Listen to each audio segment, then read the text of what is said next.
थक गई मैं वो कर करके। अब मैं एक session only planet of choice का कर लूं। आज तो और कोई काम ही नहीं हुआ क्योंकि मैं वैसे भी उठ नहीं सकती। एक ही जगह पर बैठी रहूं तो बेहतर है। तो अब करते हैं only planet of choice. Only planet of choice काफ़ी दिन हो गए मुझे किए हुए।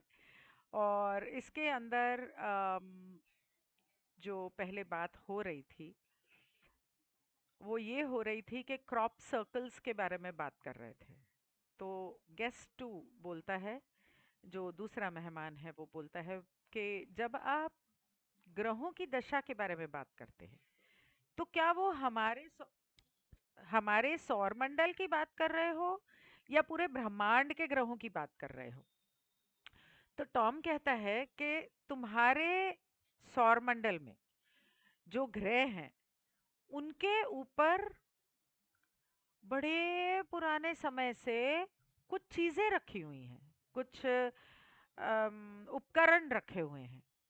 और हम ज्यादा नहीं बोलना चाहते इस बारे में, बहुत डिटेल में नहीं बताना चाहते।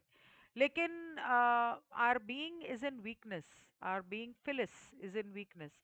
मतलब फिलिस पता नहीं क्या बोल रहे हैं कि वो थोड़ा कमजोर है। हमारा एक जो साथी है शायद ये बोल रहे हैं कि वो जो है वो थोड़ा कमजोर है, इसलिए हम आ, आपसे कहते हैं कि जो अर्जेंट सवाल है इतना सुंदर तोता आके बैठा है सामने, जो बहुत जरूरी सवाल है वही पूछें। हाँ, the latter part of the transmission, जब पिछली बार हमने आप लोगों से बातचीत की थी तो वो बातचीत यहाँ पर आकर खत्म हुई थी। ये 1992 में हुई थी। तो यहाँ पर 1990 की मतलब 91 92 की जो बातें हो रही हैं, अर्ली 90s की बातें हो रही हैं। और खास करके यहाँ पर तकनीक की बात हो रही है, टेक्नोलॉजी की बात हो रही है। तो ब्रायन कहता है कि मैं कुछ सवाल पूछना चाहता था। अभी कुछ 90 91 की में जो आप लोगों से बातचीत हुई थी उस बारे में। नहीं, आप लोगों से बातचीत नहीं हुई थी। Series of statements made in the United states, मतलब हमारी यूएस की गवर्नमेंट ने कुछ बातों को लेकर, कुछ सब्जेक्ट को लेकर कुछ बातें बोली हैं। तो हमारे गवर्नमेंट के लोग जो बोल रहे हैं वो ये कह रहे हैं कि अलौकिक सभ्यताएं के जहाज देखे गए नेवाडा के एरिया में। तो इसके बारे में क्या आप बताना चाहोगे कि ये कितना सच है? उन 1990 और 1991 में, तो ये कितना सच है? तो टॉम कहता है जैसे कि बहुत लोग जानते हैं कि ये धरती के ऊपर ये जो भौतिकता है धरती पर आपके, the reality of lesser civilizations, सच्चाई जो है इन छोटे छोटी सभ्यताओं की, ये कम है। उसके बारे में लोग कम जानते हैं क्योंकि इनके पास ऐसी टेक्नोलॉजीज, ऐसी तकनीक है और ऐसी इंफॉर्मेशन है, बातें वो जानते हैं कि वो गलती डू नॉट क्रिएट, वो ये गलती नहीं करेंगे कि ऊंची प्रेरणा के बारे में हर समय पर, wait one second, let me just confirm what is. वो कह रहे हैं कि क्योंकि उनके पास तकनीक और जानकारी है इसलिए उन पर विश्वास करने की गलती ना करें। अपने पृथ्वी ग्रह पर आने के लिए हर समय उच्च उन गलती ना करें। Do not create the mistake of believing. हाँ, ये गलती ना करें विश्वास करने की कि वो हर बात बात पे उठ के तुम्हारे धरती के ऊपर आ जाएंगे, ऐसा नहीं है। ओके, उनके पास तकनीक है, उनके पास जानकारी है, लेकिन आप ये समझने की गलती ना करें कि वो जो सभ्यताएं हैं वो बात बात पे उठ के धरती पर आ जाएंगी यहाँ पर। उनकी जो प्रेरणा है इज इंडीड, ये थोड़ा सा मुझे मुश्किल हो रही थी तो मैंने ट्रांसलेट किया। तो वो कहते हैं कि एक उनकी जो प्रेरणा है उसका एक हिस्सा ऐसा है कि वो इस्तेमाल करना चाहते हैं धरती के लोगों को अपने आ, माहौल के लिए, उनके अपने ग्रहों पर। आपको आप ये मत सोचो कि धरती पर आने वाले सभी जो सभ्यताएं हैं वो धरती के भले के लिए आ रही हैं। वो धरती के सभी धरती के भले के लिए नहीं आ रही हैं। हालांकि कुछ हैं जो आती हैं और उनके भौतिक शरीर भी हैं, लेकिन और भी सभ्यताएं हैं जो यहाँ आती हैं जो धरती के भले के लिए नहीं आ रही। वो धरती के लोगों का और धरती का इस्तेमाल करके अपने ग्रहों के ऊपर कुछ करना चाहते हैं। तो ब्रायन कहता है, तो आप कह रहे हो कि नवाडा टेस्ट में एक से ज्यादा ग्रुप वहां पर एक्सपेरिमेंट्स कर रहे हैं? तो टॉम कहता है इस समय पर 12 ग्रुप हैं भौतिक सभ्यताओं के, जो धरती के ऊपर धरती के वातावरण के बारे में जानने के लिए आए हुए हैं। और वो सभी के इरादे नेक नहीं हैं, काउंसिल कह चुकी है। और मैं आपको बता दूं साफ साफ कि ये सभी यहाँ पर सिर्फ एक्सपेरिमेंट करने नहीं आए हैं, कुछ और भी करने आए हैं। ब्रायन कहता है कि जब वो ये कहते हैं कि वो सभी यहाँ पर धरती के भले के लिए नहीं आए और एक्सपेरिमेंट ही करने या जानकारी लेने नहीं आए हैं, और भी तरीके की सभ्यताएं हैं, टोटल 12 सभ्यताएं हैं। क्या 12 सभ्यताएं हैं इसीलिए 12 या 13 फैमिलीज हैं जो इस धरती को चला रही हैं? सोचने वाली बात है। 13 फैमिलीज जो इस पूरे धरती की सभी सभ्यताओं को और देशों को कंट्रोल कर रहे हैं। क्या उनका लेना देना इससे तो नहीं है? देखते हैं आगे, देखते हैं क्या कहते हैं। तो ब्रायन पूछता है कि ऐसा लगता है कि कुछ तकनीक जो वो यहाँ पर लाए हैं और जिन उड़न तश्तरियों में वो आए हैं वो पहचाने जाने वाली हैं, मतलब लोगों को पता चलने वाला है उसके बारे में। तो आपको लगता है कि वो गवर्नमेंट्स जो हैं या लोग जो हैं वो कोशिश करेंगे कि लोगों को इस बारे में पता ना चले, या उनकी तकनीक और उनके जहाज़ों का पता लगा के उसको इस्तेमाल ना करें? तो टॉम कहता है कि तुम उन दूसरी सभ्यताओं की बात कर रहे हो या उनकी बात कर रहे हो जो तुम्हारे धरती के दुश्मन हैं, इंसानियत के दुश्मनों की बात कर रहे हो या दूसरी सभ्यताओं की बात कर रहे हो? इंसानियत के दुश्मन सभ्यताओं की बात कर रहे हो या इन जो 24 सिविलाइजेशंस की बात की थी टॉम ने, उनकी बात कर रहे हो? तो ब्रायन कहता है, एक तो मैं इतनी सारी चीजें पढ़ रही हूँ ना कि मैं कंफ्यूज हो जाती हूँ किसमें क्या बोला है, और एक हफ्ते का गैप पड़ गया। I am very sorry, I am sure आप भी कंफ्यूज हो रहे होंगे। I am extremely sorry but I really needed that break. तो ब्रायन कहता है कि मैं उन की बात कर रहा हूँ जो कुछ फिजिसिस्ट, मतलब कुछ वैज्ञानिकों को यहाँ पर धरती पर पाया गया है, उनको मिला है। और मैं ये सोच रहा हूँ कि उन्होंने जितनी मेहनत की है, wondering must be prevented in any way by the aliens, उन्होंने जितनी मेहनत की है, जितनी मुशक्कत की है, क्या उसमें वो सभ्यताएं अड़ंगा डालेंगी? मतलब उन वो कोशिश करेंगी कि लोगों को पता ना चले या उनको मार दें या कुछ ऐसा? तो टॉम कहता है नहीं, वो लोग ऐसा नहीं चाहते हैं, वो उनका मकसद ये नहीं है। लेकिन तुम उन्हें एलियंस क्यों कहते हो? वो एलियंस क्यों है वो?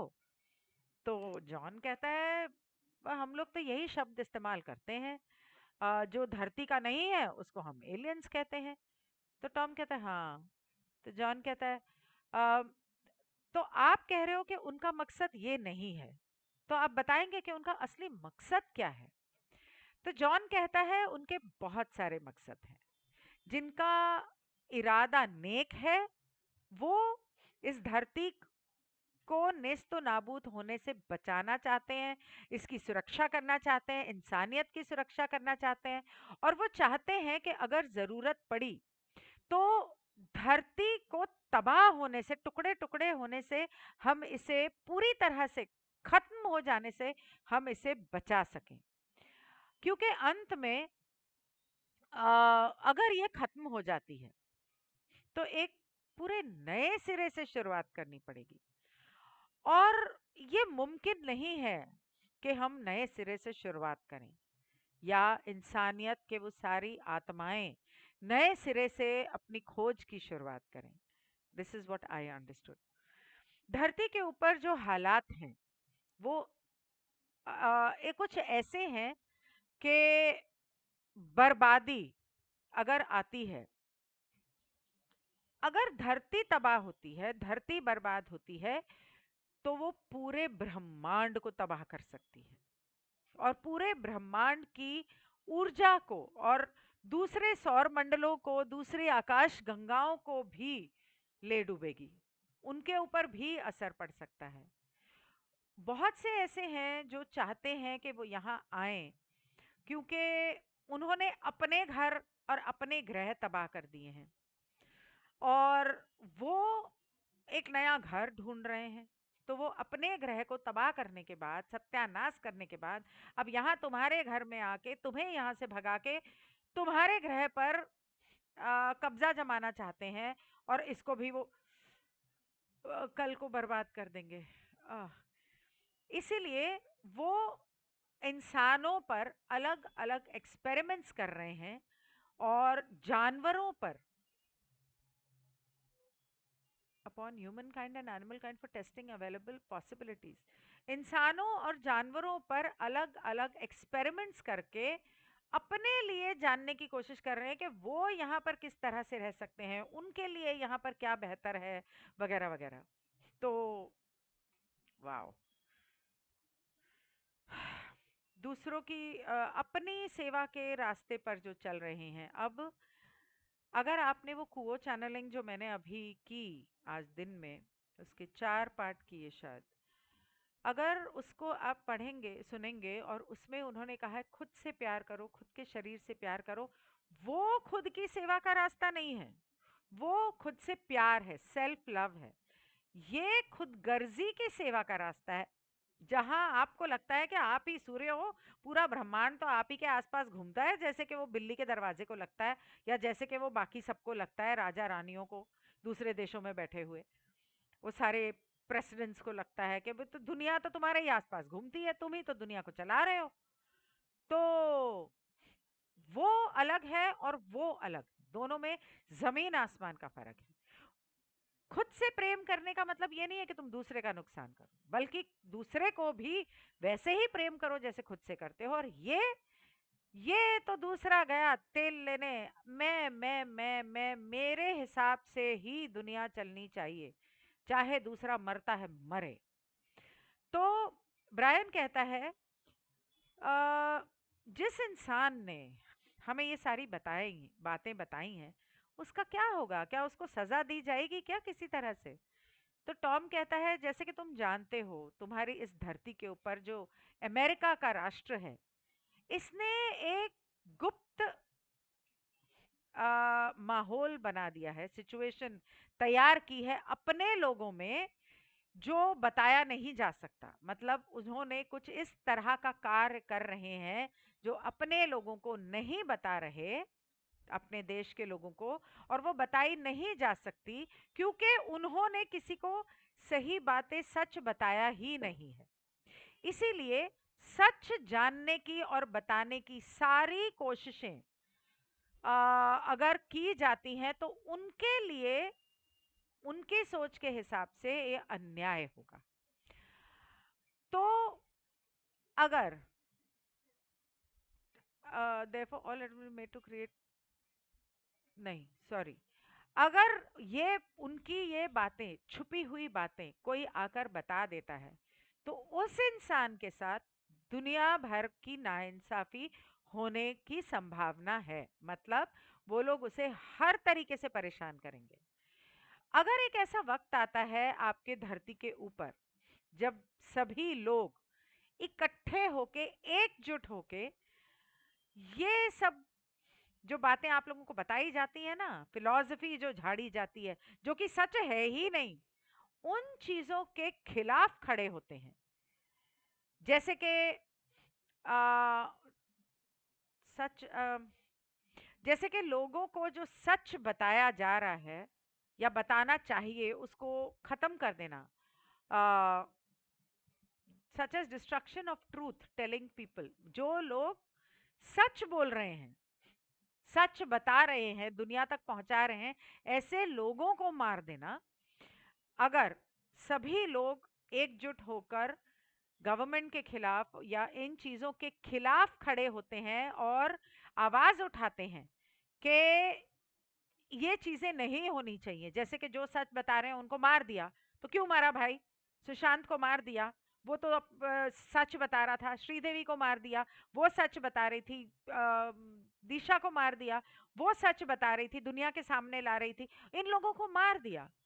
तो इसके खिलाफ जब सभी लोग एक साथ आवाज उठाएंगे, तब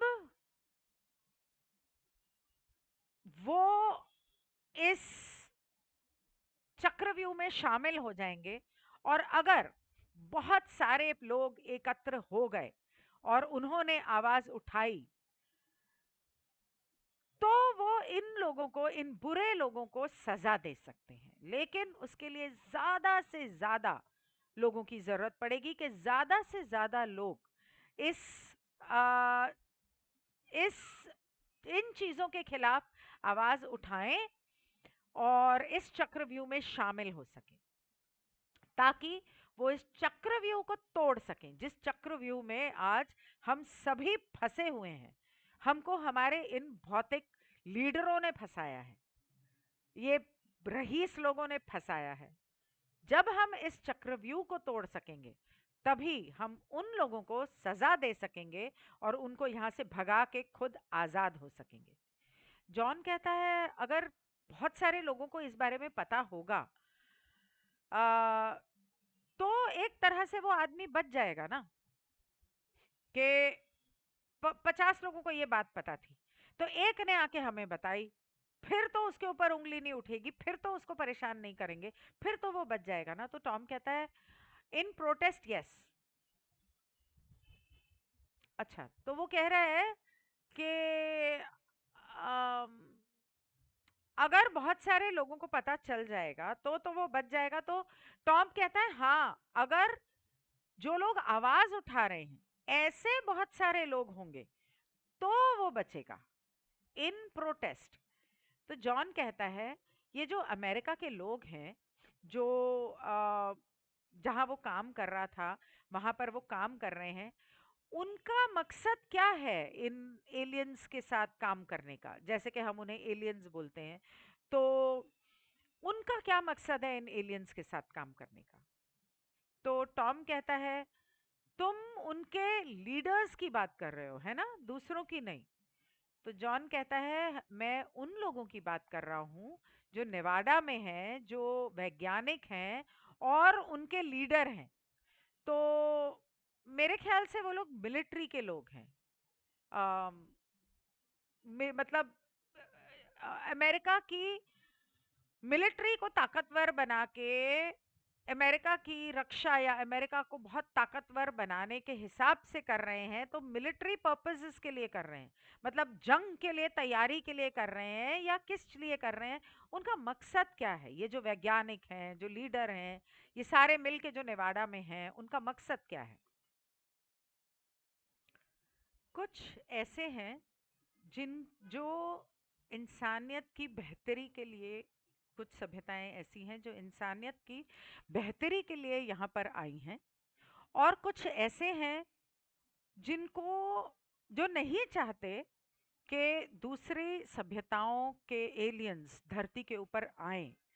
तो इसलिए वो तकनीकी जानकारी जान इकट्ठा करने की कोशिश कर रहे हैं ताकि वो ऐसे दूसरी सभ्यताओं को यहाँ आने से रोक सकें।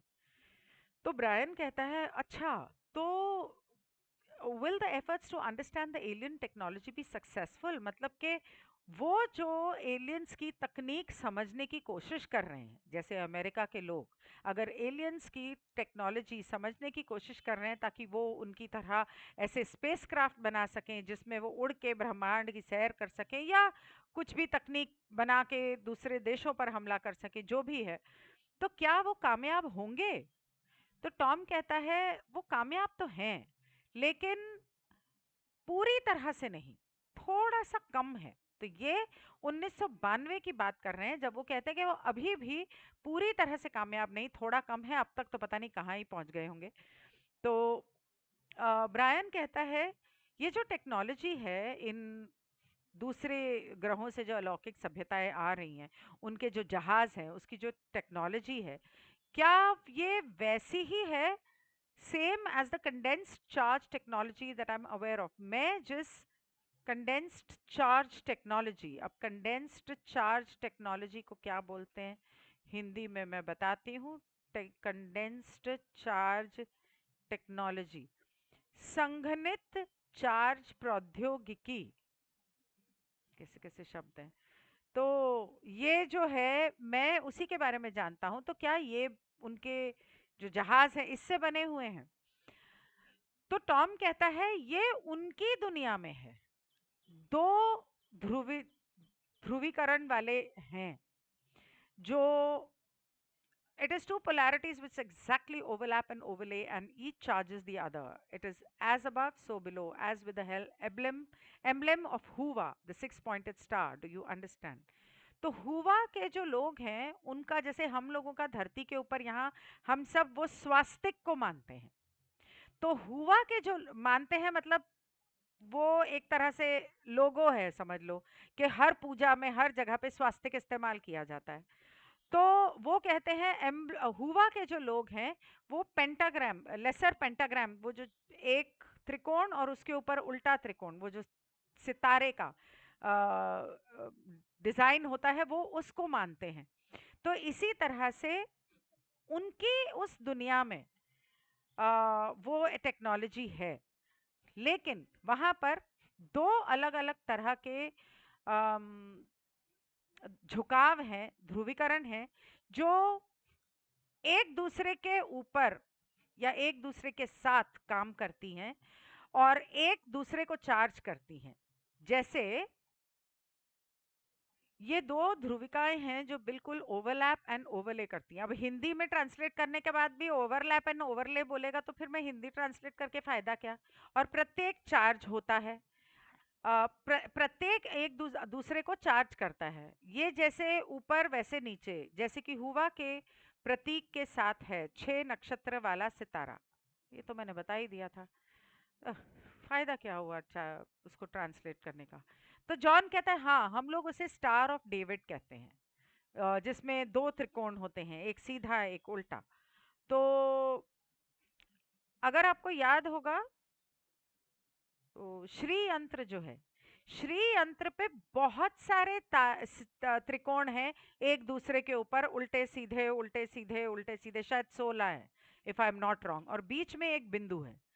तो टॉम कहता है, instead of repulsion by magnetic charge, it is attraction by magnetic charge. मतलब यहाँ पर ये लोग, जैसे आम तौर पे चुंबकीय क्षेत्र जो होता है, तो उससे किसी चीज को धक्का देना और दूर करना, उसके बजाय ये लोग उसे अपनी तरफ खींचते हैं। तो ब्रायन कहता है, ये जो अलौकिक सभ्यताओं की या दूसरी सभ्यताओं के जो जहाज हैं, वो जहाज अपनी तरफ खींचता है। अच्छा, तो वो पॉजिटिव होता है। धरती की धरती का चुंबकीय क्षेत्र जो है वो नेगेटिव है, तो वो अपने जहाज को पॉजिटिव करते हैं, तो धरती का जो चुंबकीय क्षेत्र है वो उसे अपनी तरफ खींचता है। ये उस दिन मेरे ख्याल सॉसर स्पीक में पा ने समझाया था कि ये इनके जहाज को यहाँ पे आने के दो तरीके हैं। या तो वो अपने अम, ग्रह से जो उसका चुंबकीय क्षेत्र है वहां से अपने जहाज को ऑपोजिट करते हैं, तो वो उसे धक्का देता है, दूर करता है। और यहाँ इस तरफ धरती के चुंबकीय क्षेत्र के हिसाब से अपने जहाज के चुंबकीय क्षेत्र को उल्टा कर देते हैं, तो धरती की तरफ खींचता है। ओह, तो ब्रायन कहता है कि ओ, तो ये जो सभ्यताओं के जो जहाज हैं, ये ग्रेविटी को कंट्रोल करके चलते हैं ऐसा लगता है। तो टॉम कहता है कि तो ये वही बात बोल रहा है जो अभी मैंने बताया कि पा ने बताया था कि जिसका संबंध चुंबकत्व के निर्वहन से है, इसका संबंध चुंबकीय क्षेत्र बनाने से है। वह डिस्चार्ज है जब आप चुंबकीय छोड़ते हैं, मतलब वहां पे पॉजिटिव है तो यहाँ नेगेटिव, पॉजिटिव किया तो वो इसे धक्का देगा। मैं बताती हूँ, ये पॉजिटिव है, ये नेगेटिव है। अब इस ग्रह से आ रहे हैं, ये पॉजिटिव है, ये जहाज है और ये धरती है। धरती नेगेटिव है, उनका पॉजिटिव है। तो वो अपने जहाज को पॉजिटिव करेंगे तो वो यहाँ से धक्का देगा, और ये धरती नेगेटिव है तो धरती उसे अपनी तरफ खींचेगी। जब आप चुंबकीय आपके साथ कार्य करते हैं, सभी चीजों को अपनी ओर खींचते हैं। जब आप चुंबकीय क्षेत्र के साथ कार्य करते हैं, पॉजिटिव नेगेटिव, तो सभी चीज़ों को अपनी ओर खींचते हैं। जब आप जानते हैं कि डिस्चार्ज कैसे करना है, तो प्रणोदन उलट जाता है। I am only reading Google Hindi. मैं आपको समझा चुकी हूँ। गुरुत्वाकर्षण क्षेत्र को संचालित करना और छोड़ना चुंबकीय क्षेत्र से संबंधित है। ये कुछ फायदा ही नहीं हुआ पढ़ने का। बेसिकली वही बता रहा था कि जब आप अपने जहाज के चुंबकीय क्षेत्र को उलट पलट सकते हो, मतलब आपका ग्रह अगर नेगेटिव है, आप वहां से नेगेटिव करके निकले और आप काफी दूर आ गए और आपको पता है धरती की तरफ जाना है, उसका भी नेगेटिव है, तो आपने अपना जहाज का मैग्नेटिक फील्ड जो है, चुंबकीय क्षेत्र, उसको पॉजिटिव कर लिया, तो धरती उसे आपकी तरफ खींच लेगी। आप 3-4 चुंबक बाजार से ले आना और उसको एक पॉजिटिव नेगेटिव ऐसे करके देखना, आपको समझ में आ जाएगा। ब्रायन कहता है कि ऑल द डिस्क्रिप्शन से नथिंग अबाउट मैग्नेटिक फील्ड्स। वो कहता है कि मुझे जो बताया गया है उसके अंदर चुंबकीय क्षेत्र के बारे में तो कुछ भी मुझे समझ में नहीं आया। वहां तो ऐसा कुछ भी नहीं लिखा, वहां तो ग्रेविटेशनल फील्ड के बारे में लिखा है कि जो ग्रेविटी है उसकी वजह से होता है कि वो अलग अलग है। और वो कहते हैं कि उसमें एक 115 नंबर का धातु इस्तेमाल होता है। आप जानते हो ये 115 नंबर का धातु क्या है? तो टॉम कहता है that releases the magnetic attraction. 115 number का जो धातु है वो चुंबकीय क्षेत्र में अगर आप हो तो आपको उससे आजाद कर देता है। मतलब कि आपके अंदर नेगेटिव या पॉजिटिव कुछ भी नहीं रह जाता, आप उस चुंबकीय क्षेत्र से अलग हो जाते हो, हट जाते हो या उससे आजाद हो जाते हो। अच्छा, so John कहता है, are you saying that when you use the word magnetic it is the same as when we are using the term gravitational? मतलब हम यहाँ पर gravity कहते हैं, आप वहाँ पर magnetic कहते हैं, ये दोनों शब्द एक हैं क्या? क्या आप उसी हिसाब से चुंबकीय क्षेत्र का इस्तेमाल कर रहे हो? तो टॉम कहता है अगर तुम में आकर्षण है तो तुम्हारी जो ऊर्जा का क्षेत्र है, जो जिसके द्वारा तुम इस धरती के ऊपर टिके हुए हो, वो चुंबकीय है। तो जॉन कहता है ओके, हम अलग शब्द इस्तेमाल करते हैं। तो ब्रायन कहता है एक चीज मुझे एक चीज हुई थी कि जब वो मोमबत्ती बुझा रहे थे उस क्षेत्र में, तो उन्होंने उस क्षेत्र में एक जलती हुई मोमबत्ती रखी, not put off but put a burning candle. एक चीज हुई थी। तो टॉम ने कहा वहां पर वैक्यूम तैयार हो गया होगा, मतलब कि जहां कुछ भी नहीं है। तो जॉन कहता है हाँ, टाइम वैक्यूम। समय का वैक्यूम, मतलब कि वहां समय नहीं रहा। तो टॉम कहता है कि तुम्हें पता है, तुम्हें समझ में आता है कि इस जगह पर, इस मूवमेंट में, जहां समय का वैक्यूम बन जाता है, आप बहुत तेजी से चल सकते हो और वहां पर घर्षण नहीं होती, नॉन फ्रिक्शन इज क्रिएटेड। धरती के ऊपर समय अपने हिसाब से चलता है। जहां समय ही ना हो, इस तरह का जब उन्होंने उस चुंबकीय क्षेत्र में वो जगह बना दी, तो वहां पर ना समय था ना घर्षण थी। तो ब्रायन कहता है तो वहां पर एक्शन और रिएक्शन नहीं होगा, मतलब कि आपने कर्म किया तो उसका अ, मतलब फल मिलना। तो टॉम कहता है वही आजादी है, वहां पर आजादी है, क्योंकि वहां पर कर्म का एक्शन रिएक्शन नहीं है, वहां पे टाइम नहीं है। मेरा तो मन ही नहीं कर रहा ये बंद करने का। तो बहुत ही इंटरेस्टिंग जा रहा है। तो ब्रायन कहता है आपको, अरे 7 बज रहे हैं। तो ब्रायन कहता है आपको क्या लगता है कि कितनी जल्दी हम लोगों को इस बारे में जानकारी मिलेगी, इन जहाज़ों के बारे में? तो टॉम कहता है आप क्या ये समझ रहे हो कि वो लोग ये जानकारी दुनिया को बताएंगे? वो नहीं बताने वाले, कभी नहीं बताने वाले। तो जॉन कहता है क्या उनको उन एलियंस ने बोला है कि इसके बारे में खामोश रहो और किसी को मत बताओ? तो टॉम कहता है हाँ, वो उनके साथ मिलकर काम कर रहे हैं। समझ में आ रहा है ना? मुझे बोलने की जरूरत नहीं है, आपको समझ में आ रहा है ना किन एलियंस के साथ, लहसुन प्याज के साथ काम कर रहे हैं मिलकर। लहसुन प्याज ने उनको बोला है किसी को कुछ नहीं बोलना। तो नेवाडा में किसके जहाज थे? लहसुन प्याज के थे। वाह। तो जॉन कहता है अच्छा, तो ये दोनों मिलकर काम कर रहे हैं। तो टॉम कहता है कुछ काम मिलकर कर रहे हैं, कुछ काम नहीं। तो जॉन कहता है अच्छा, तो क्या दोनों अपनी तरफ से कुछ चीजें छुपाए हुए हैं या अपने कंट्रोल में रखे हुए हैं? और क्या आप ये कह रहे हो कि वो एलियंस जो हैं वो अपना असली मकसद वो भी छुपाए हुए हैं? जो आपने बताया कि नेवाडा के लोगों को, आपने बोला कि नेवाडा के लोगों के बहुत सारे मकसद हैं, तो उन लोगों ने कुछ अपने मकसद एलियंस को नहीं बताया और एलियंस ने उन लोगों को अपना असली मकसद नहीं बताया, ऐसा है क्या? तो टॉम कहता है कुछ लोग ऐसे हैं जो इन निचली सभ्यताओं के साथ काम कर रहे हैं मिलकर, और ये जो सभ्यताएं हैं उनके ऊपर कंट्रोल आजमाने लगी हैं, उनको अपने बस में करने लगी हैं।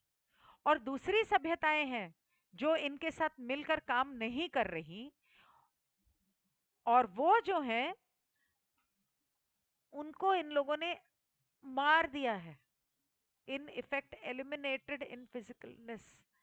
उनको इन लोगों ने मार ही दिया है, खत्म ही कर दिया है, उनकी भौतिक शरीरों को खत्म कर दिया है। वो जो इनके साथ मिलकर काम नहीं करना चाह रहे थे उन लोगों को इन लोगों ने मार दिया है। तो जॉन बोलता है हाँ मैं समझ रहा हूँ आप क्या कह रहे हो। तो टॉम कहता है अमेरिका की जो गवर्नमेंट है उनसे डर के, अम, उन लोगों से डर कर काफी लोग उनका साथ दे रहे हैं और मिलजुल कर काम कर रहे हैं। मतलब दुनिया के बहुत सारे राष्ट्र अमेरिका के राष्ट्र से डर के उनके साथ मिलकर काम कर रहे हैं, उसके अंदर हमारा राष्ट्र भी आता है। ये सच सच है, और यही सच दुनिया को जानने की बहुत जरूरत है।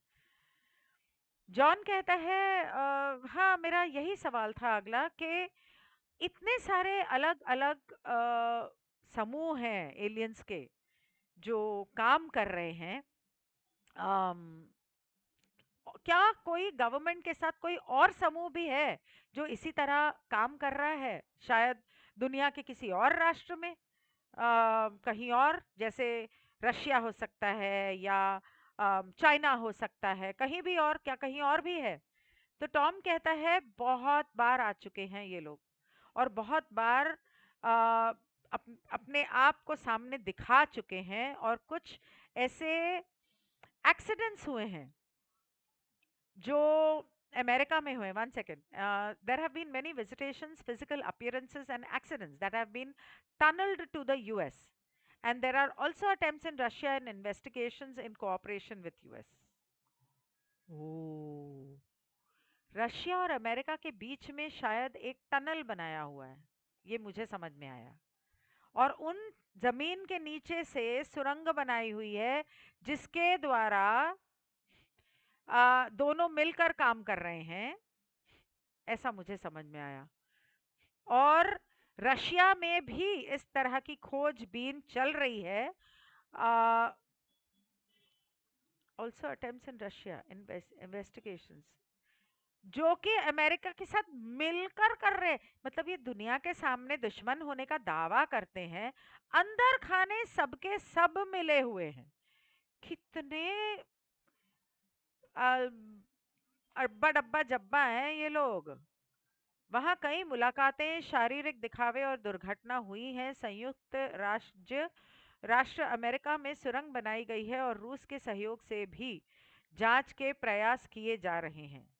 तो मुझे तो ये समझ में आया कि रशिया और अमेरिका के बीच सुरंग बनाई गई, पर हो सकता है कि अमेरिका में अंदर अंदर जगह जगह सुरंगें बनी हुई हैं, और लेकिन रशिया से मिलकर काम कर रहे हैं, ये तो पक्की बात है. तो ये तो पा ने भी कहा था कि ये सारे मिले जुले हैं, अंदर से भाई भाई हैं. जैसे हमारे हिंदुस्तान में आप हो, बीजेपी हो, कांग्रेस हो, जितनी अलग अलग पॉलिटिकल पार्टीज हैं, बाहर से देखने में दुश्मन है, अंदर खाने सब भाई भाई, चोर चोर मुसेरे भाई. तो जॉन कहता है कि वो जो प्रोजेक्ट है, तो आपका कहने का मतलब है कि वो अभी तक रशिया में अभी तक चल रहा है, या वो हो चुका और अब खत्म हो गया? तो टॉम कहता है उन लोगों ने उस जानकारी के एवज में आ, अमेरिका से जानकारी ली है, मतलब जानकारी का आदान प्रदान किया है अमेरिका के साथ. बहुत अ, चालाक हैं ये लोग. खैर, अब मैं इसे खत्म करती हूँ. मैं सुबह से लगी हुई हूँ, मेरा lunch time, dinner time pass हो गया. I will see you tomorrow. Bye.